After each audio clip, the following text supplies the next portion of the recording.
റസൂൽ സല്ലല്ലാഹു അലൈഹി വസല്ലമക്ക് വഹി തുടർച്ചയായിട്ട് നൽകിക്കൊണ്ടേയിരുന്നു. വഹി മരണത്തിൻ്റെ മുമ്പ്. ആ മരണത്തിൻ്റെ അവസാന സമയമാകുമ്പോഴാണ് ഏറ്റവും അധികം വഹി വന്നുകൊണ്ടേയിരുന്നത്. കാരണം ഒരു ദീൻ പൂർത്തീകരണത്തിൻ്റെ ഇതായിരുന്നല്ലോ.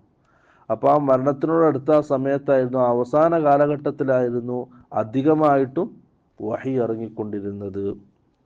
അടുത്തൊരു ഹദീസ്. عن جابر رضي الله عنه قال قال النبي صلى الله عليه وسلم يبعث كل عبد على ما مات عليه رواه مسلم. യുബഅസു കുല്ലു അബ്ദിൻ, ഓരോ അടിമകളും ഉയർത്തെഴുന്നേൽപ്പിക്കപ്പെടും. അലാ മാ മാത അലൈഹി, അവൻ ഏതൊരവസ്ഥയിലാണോ മരണപ്പെട്ടത് ആ അവസ്ഥയിൽ. അതുകൊണ്ടാണ് നമ്മുടെ ആഖിബത്ത് നന്നാക്കണം എന്ന് പറയുന്നത്. നല്ലതിൽ ഏർപ്പെടണം, നല്ല കാര്യങ്ങളിൽ ഏർപ്പെടണം.